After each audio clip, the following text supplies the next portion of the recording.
اعوذ باللہ من الشیطان الرجیم، بسم اللہ الرحمن الرحیم۔ شروع کرتی ہوں اللہ کے پاک نام سے جو بڑا مہربان اور نہایت رحم کرنے والا ہے۔ دجال کے بارے میں معلومات۔ کہا جاتا ہے قرب قیامت کی 10 بڑی علامات میں سے ایک علامت دجال کا ظاہر ہونا بھی ہے۔ دجال کا فتنہ تاریخ کی ابتدا سے لے کر انتہا تک تمام فتنوں سے بڑا اور خطرناک فتنہ ہے، جس کی بڑائی اور شدت کا اندازہ اس بات سے لگایا جا سکتا ہے کہ ہر نبی علیہ السلام نے اپنی امت کو دجال کے فتنے سے ڈرایا ہے۔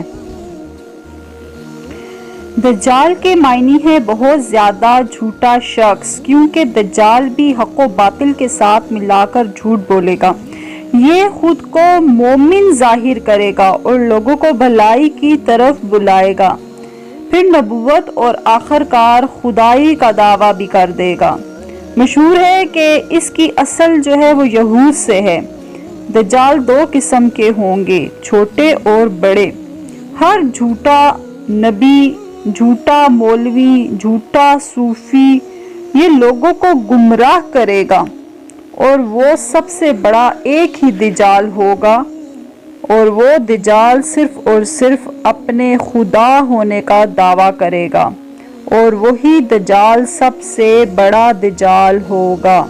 روایت میں آیا ہے کہ دجال انتہائی خوبصورت مرد ہوگا، دراز قد ہوگا، مگر ایک آنکھ سے کانا ہوگا، اور کانی آنکھ ایسی ہوگی جیسے پھولا ہوا انگور، جبکہ اس کی ایک آنکھ خون آلود ہوگی۔ دجال کی پیشانی چوڑی ہوگی اور اس کی دونوں آنکھوں کے درمیان میں کافر لکھا ہوگا، جسے ہر مسلمان پڑھ سکے گا۔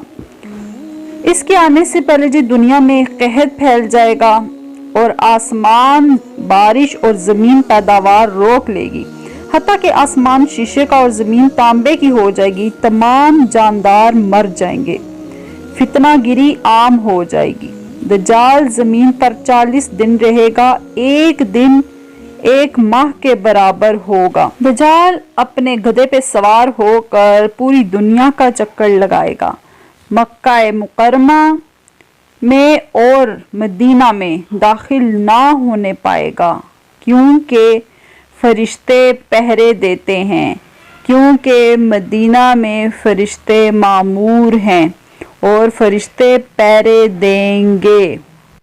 بیان کیا جاتا ہے کہ اس کے ساتھ روٹیوں کے پہاڑ ہوں گے، اور جو اس کے پیروکار ہوں گے وہ مزے میں ہوں گے، اور جو اہل ایمان ہوں گے وہ سخت مشکل میں ہوں گے۔ تب اللہ پاک حضرت عیسیٰ علیہ السلام کو نازل فرمائیں گے، اور حضرت عیسیٰ علیہ السلام کو دیکھ کر دجال ایسے گھلے گا کہ جیسے نمک میں پانی۔ آپ علیہ السلام دجال کو لد کے مقام پہ قتل کریں گے، اور پیروکاروں میں سے بھی کسی ایک کو بھی نہ چھوڑیں گے۔